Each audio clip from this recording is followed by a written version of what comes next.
Halo semuanya, balik lagi bareng gue Vian Raffe. Dan seperti biasa di video kali ini gue bakalan lanjutin alur cerita yang sebelumnya pernah gue upload. Dan gak kerasa juga ya, gue udah sampai session ke-10-nya dari kelanjutan alur cerita Battle Through the Heaven ini. Ya, tanpa banyak basa-basi lagi, yuk kita langsung cek this out aja alur ceritanya.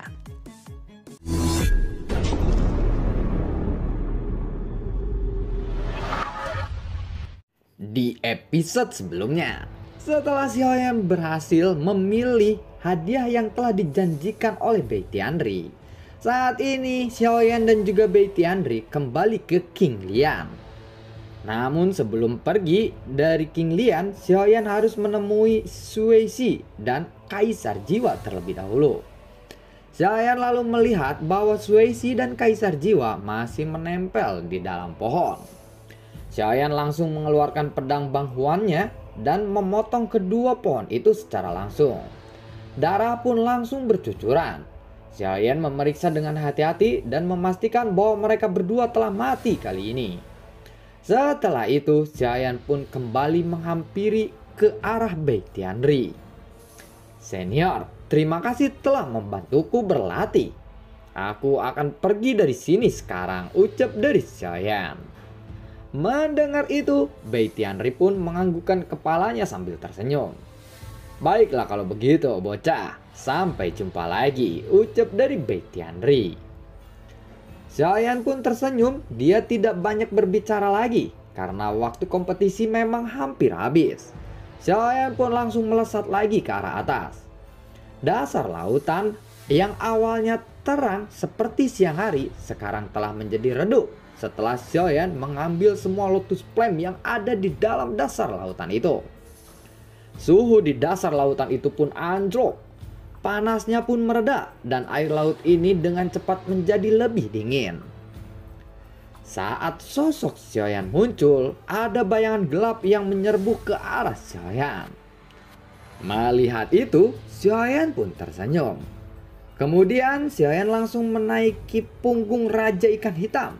Dan Raja Ikan Hitam pun langsung membawa Xiaoyan pergi ke arah atas. Pada saat yang sama, di istana siput laut yang mengandalkan kristal untuk memancarkan cahaya penerangan di istana ini, suasananya agak redup. Ini masih membuat semua orang merasa tidak nyaman. Namun yang dikhawatirkan oleh tim Fearless hanyalah keselamatan Xiaoyan saja. Karena Xiaoyan telah pergi selama hampir 3 bulan setelah kepergiannya. Dan sisa kompetisi alam dunia pun sudah hampir habis. Seiring berjalannya waktu, semua orang semakin khawatir kepada Xiaoyan. Tidak lama kemudian, ada suara yang mendengung dari dasar lautan. Ratu Siput Laut pun duduk di istana perlahan membuka matanya mendengar suara itu. "Wah, dia sudah kembali," ucap dari Ratu Siput Laut. Sebuah bayangan gelap pun lalu mengalir di dasar lautan dengan kecepatan yang sangat cepat. Dan dalam sekejap mata, bayangan itu pun terlihat dengan jelas. "Itu adalah Xiaoyan," ucap dari Xiaozan. "Semuanya sudah waktunya bagi kita untuk pergi dari sini. Tetapi sebelum kita pergi, aku membawakan hadiah yang hebat untuk Xie Jinghui," ucap dari Xiaoyan sambil memandang ke arah Xie Jinghui dari kejauhan. Mendengar itu pun Xie Jinghui sedikit terguncang. Dia memang sangat penasaran apa yang akan diberikan oleh Xiaoyan kepadanya. "Xiaoyan, kamu membawakan hadiah apa untukku?" tanya dari Xie Jinghui.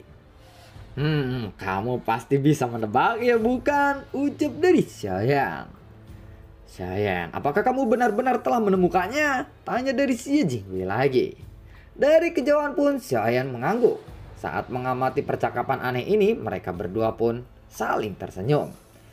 Xiaozan pun ikut mengangguk seakan-akan dia mengerti dengan apa yang dibicarakan oleh mereka. Melihat itu, Strom pun lalu berkata, "Hei, pasti kamu sedang berpura-pura bukan mengerti percakapan mereka?" ucap dari Strom. "Hei, aku tahu kamu pun tidak mengerti bukan dengan percakapan mereka berdua. Aku kira hanya aku saja yang tidak mengerti." ucap dari Xiaozan. Masih ada sisa 3 bulan lagi sebelum kompetisi alam dunia berakhir. Ding Yue, berapa lama untuk melakukan perjalanan ke sana? Tanya dari Xiaoyan. Menurut peta, tempat itu cukup dekat dengan pintu keluar dari sini. Mungkin membutuhkan waktu sekitar 1 bulan saja untuk sampai ke sana. Jawab dari Ding Yue. Berarti masih banyak sisa waktu untuk kita. Sebelum kita pergi, aku ingin membentuk tubuh Xia Jinghui terlebih dahulu. Ucap dari Xiaoyan. Xiaoyan, apakah kamu serius? Tanya dari Xia Jinghui. Tentu saja, memangnya kenapa? Apakah kamu tidak mau? Tidak, justru aku ingin mengucapkan terima kasih yang sangat banyak sekali untuk itu. Ucap dari Xia Jinghui. Namun kita harus menemukan tempat yang sepi dulu. Oh ya, ngomong-ngomong, kenapa di sini begitu gelap? Seingatku sebelumnya tempat ini tidak gelap seperti ini. Tanya dari Xiaoyan. Dia benar-benar bodoh sampai tidak menyadari akan kegelapan di istana ini. Aku rasa bukankah ini semua karena kelakuanmu? Ucap dari Ratu Siput Laut. Tiba-tiba Ratu Siput Laut pun muncul dan mendatangi mereka. Dan di belakangnya ada sejumlah jenderal siput laut. Setelah Xiaoyan mendengar itu, dia pun menggaruk kepalanya dan mengingat-ingat dengan hati-hati. Setelah dia menyerap semua lotus flame di dasar lautan, itu membuat tempat ini menjadi gelap. Tampaknya benar bahwa kegelapan ini disebabkan olehku. Ucap dari Xiaoyan. Maafkan aku, Ratu. Ucap dari Xiaoyan lagi kepada Ratu Siput Laut. Setelah itu Zhao Chang'an juga ikut muncul. Hei, apakah kamu sudah pulih? Tanya dari Xiaoyan saat melihat Zhao Chang'an yang muncul. Xiaoyan, aku benar-benar ingin minta maaf kepadamu. Ini semua terjadi karena keegoisanku. Jika saja aku lebih mendengarkanmu waktu itu, pasti ini tidak akan berakhir seperti ini. Ucap dari Zhao Chang'an. Itu bukan masalah buatku. Kamu tidak perlu menyalahkan dirimu sendiri seperti itu. Hiduplah dengan baik seperti ini saja, itu sudah cukup untukku. Ucap dari Xiaoyan. Xiaoyan, apakah kamu berhasil? Tanya dari Zhao Chang'an. Pertanyaan yang dimaksud oleh Zhao Chang'an adalah tentang Heart Flame. Xiaoyan hanya tersenyum dan tidak menyangkal itu. Dia pun mengangguk secara perlahan. Luar biasa, jadi kamu benar-benar telah berhasil mendapatkan Heart Flame itu. Ucap dari Zhao Chang'an. Ya, aku benar-benar sangat beruntung saja kali ini. Heart Flame apa yang kamu dapatkan? Tanya dari Zhao Chang'an lagi. Heart Flame ini dinamai dengan Baizi. Oke, perlu digarisbawahi ini ya. Itu Baizi itu peringkat ke-7. Namun kalau nggak salah pas di chapter sebelumnya yang kemarin itu ada mungkin di peringkat ke-6. Nah kita masih bingung ini sebenarnya peringkat 7 atau peringkat 6. Jadi harus digarisbawahi dulu ya si Baizi ini. Mendengar itu Zhao Chang'an pun segera mengangguk. Ini kabar yang sangat bagus. Baizi adalah satu-satunya Heart Flame yang tidak pernah muncul dalam waktu yang sangat lama. Kamu benar-benar beruntung bisa mendapatkan Heart Flame jenis ini. Aku yakin masa depanmu pasti akan cerah. Ucap dari Zhao Chang'an. Hei, jadi kamu benar-benar mendapatkan Heart Flame? Tanya dari Ratu Siput Laut. Mendengar itu pun Xiaoyan lalu menganggukkan kepalanya. Setelah memastikan jawaban Xiaoyan, Ratu Siput Laut pun langsung mengerti. Tempat ini tiba-tiba menjadi gelap seperti ini pasti ada hubungannya dengan Xiaoyan yang mengambil Heart Flame itu. Pasti karena kau yang telah mengambil Heart Flame bukan? Jadi membuat tempat ini begitu gelap. Ucap dari Ratu Siput Laut. Namun ketika Ratu Siput Laut bisa merasakan kekuatan Xiaoyan saat ini, dia pun langsung terkejut. Sian bintang 9. Ucap dari Ratu Siput Laut. Sebenarnya ini hanyalah tebakan Ratu Siput Laut saja, karena Xiaoyan telah lebih kuat darinya. Jadi dia tidak bisa merasakan kekuatan Xiaoyan sama sekali. Namun dia sadar Xiaoyan begitu kuat dan melebihi dirinya. Maka dia berasumsi bahwa Xiaoyan berada di Dausian bintang 9. Ya aku juga merasa sangat beruntung tentang itu. Jawab Xiaoyan lagi. Semua orang yang mendengar percakapan itu pun terkejut tidak mempercayainya. Semua orang lalu memandang aneh ke arah Xiaoyan. Mereka juga mencoba untuk merasakan kekuatan Xiaoyan ini. Dan memang benar bahwa mereka semua sekarang sudah tidak bisa lagi merasakan kekuatan Xiaoyan. Itu karena perbedaan yang sangat jauh. Xiaoyan, apakah yang kamu lakukan di bawah sana benar-benar sulit? Aku benar-benar iri kepadamu, ucap dari Dragon Scale King. Xiaoyan hanya bisa tertawa melihat reaksi teman-temannya yang begitu aneh. Saat Xiaoyan melihat kegelapan di sekelilingnya, dia pun akhirnya tidak tahan lagi.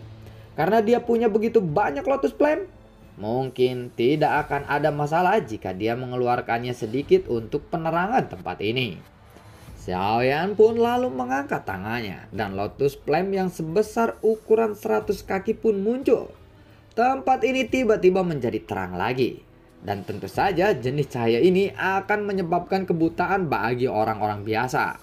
Xiaoyan lalu buru-buru melemparkan Lotus Flame ini setinggi-tingginya. Lotus Flame itu pun berputar seperti putaran matahari. Dan tempat ini pun kembali menjadi terang benderang seperti siang hari. Hei Ratu, apakah ini cukup? Ucap dari Xiaoyan. Ya, ini cukup. Cukup untuk hampir membutakan mata kita semua, bukan? Hahaha, ucap dari Ratu Siput Laut. Ada satu hal lagi yang ingin aku katakan kepadamu, ucap dari Ratu Siput Laut. Xiaoyan pun sudah bisa menebak apa yang ingin Ratu Siput Laut itu tanyakan. Tenang saja, Bei Tianri sudah mati. Anda bisa tenang sekarang. Silakan pergi ke dasar lautan jika Anda tidak mempercayainya. Sekarang dasar lautan tidak lagi memiliki panas yang membunuh. Namun ada satu orang tua yang masih hidup di sana. Lebih baik Anda jangan mengganggunya. Itu saran dariku, ucap dari Xiaoyan. Mati? Bagaimana caranya dia bisa mati? Tanya dari Ratu Siput Laut lagi. Dia pun sedikit tidak mempercayainya. Aku tidak tahu persisnya bagaimana iblis itu telah mati. Aku rasa itu sudah terjadi begitu lama. Ratu Siput Laut pun lalu memandang Xiaoyan dengan penuh kecurigaan. Tunggu dulu, orang tua. Umur seseorang fighting god yang kuat setidaknya bisa mencapai hingga 20.000 tahun. Dan setiap terobosan yang bisa dia lakukan akan menambahkan umurnya sekitar 10.000 tahun. Kalaupun dia mati karena terlalu tua, itu akan masih sangat lama terjadinya dan aku mungkin sedikit mencurigaimu kali ini. Aku hanya menebak, toh dia memang sudah mati, jadi Anda tidak perlu khawatir lagi. Anda tidak harus terus-menerus menjaga tempat ini. Dengan kata lain, Anda sekarang telah bebas dari tugas itu, ucap dari Xiaoyan. Ratu Siput Laut pun terlihat masih sulit untuk menerima informasi itu untuk sementara waktu ini. Ya mulia, aku sudah melaksanakan tugas yang Anda berikan kepadaku. Sekarang aku membutuhkan tempat yang tenang dan sepi. Bisakah aku mendapatkan tempat itu? Tanya dari Xiaoyan. Ratu Siput Laut pun akhirnya menganggukkan kepalanya. Kalau begitu ikutlah denganku, ucap dari Ratu Siput Laut. Kemudian Ratu Siput Laut membawa Xiaoyan ke ruangan rahasia. Xiaoyan dan juga Xia Jinghui pun lalu memasuki ruangan itu. Xiaoyan pun lalu mengeluarkan sebuah kotak. Saat Xia Jinghui memandangi kotak itu, dia pun sedikit kebingungan. Xiaoyan, bagaimana caranya kekuatan kutukan ini bisa dipatahkan? Tanya dari Xia Jinghui lagi. Xiaoyan lalu membuka kotak itu dan ada 4 jenis cairan roh di dalamnya. Ketika Xiaoyan sedang memilih botol yang mana yang akan diambil, dia menemukan bahwa ada sebuah ruangan rahasia di bagian bawah kotak itu. Xiaoyan pun lalu membuka ruangan rahasia di dalam kotak itu. Dan di dalamnya ada sebuah botol batu giok. Botol ini berisi setetes cairan hitam. Dan ada sebuah label yang tertulis pada botol itu. Ternyata botol keempat itu bukanlah cairan penghancur kutukan. Cairan penghancur kutukan yang sebenarnya tersembunyi di tempat rahasia di dalam kotak ini, ucap dari Xiaoyan. Untungnya Xiaoyan belum melakukan uji coba ataupun untung-untungan ya, yang mana yang bisa mematahkan kutukan. Kalau enggak bisa bahaya itu. Jadi, mari kita mulai sekarang. Kita tidak punya banyak waktu lagi, ucap dari Xiaoyan. Xie Jinghui pun lalu mengangguk dengan semangat. Dia benar-benar sangat ingin membentuk kembali tubuhnya. Xiaoyan, pastikan ini berhasil ya. Aku ingin mengembalikan wajahku yang tampan itu. Aku sudah tidak sabar lagi ingin dikelilingi oleh para wanita cantik dan muda, ucap dari Xie Jinghui. Aingge ayang, tenanglah, jika aku gagal, aku akan menguburkanmu. Jawab dari Xiaoyan. Apa yang kamu bilang? Kamu hanya boleh berhasil, kamu tidak boleh gagal. Sayang, aku percaya kepadamu. Aku yakin kamu pasti berhasil, ucap dari Xie Jinghui. Namun aku sendiri tidak yakin aku akan berhasil melakukan ini. Sayang, tolonglah, jangan mengejekku seperti itu. Aku masih belum ingin mati. Aku masih ingin menjelajahi dunia bersamamu. Dan tentu saja aku juga ingin para wanita-wanita yang cantik, semok, dan baenol. Ucap dari Xie Jinghui. Iya, baiklah. Pembentukan tubuh ini sama sekali tidak berbahaya. Tidak seperti yang kamu pikirkan. Akan aku pastikan ini membuatmu terlihat lebih tampan lagi. Dan kamu bisa melakukan apa yang kamu ingin lakukan pada saat itu, ucap dari Xiaoyan. Xie Jinghui pun akhirnya menjadi lebih tenang. Saat ini ada teriakan yang mengerikan terdengar di ruangan rahasia. Dan kemudian dari terdengarnya suara tawa aneh itu, semua orang pun lalu bertanya-tanya apa yang sebenarnya terjadi di dalam ruangan itu. Dan lalu bagaimana kelanjutan ceritanya? Akankah Xiaoyan berhasil untuk membuat tubuh baru dari Xie Jinghui ini, dan kemudian dia bisa menjadi raja cabul yang seperti pria-pria idamkan? Nantikan video-video gue berikutnya dan semoga sehat selalu untuk kalian. Gue juga saat ini gue ngerasa ya semangat sekali karena terima kasih atas support kalian lewat link Saweria di bawah kolom deskripsi. Dan itu membuat kita bersemangat sekali. Mari kita berbagi kebaikan bersama orang-orang di sekitaran kita. Gua kagak bisa ngomong anjir terlalu masalah kayak gitu. Terima kasih semuanya dan semoga sehat selalu untuk kalian. Sampai jumpa dan sampai ketemu lagi di video gue berikutnya. Dadah.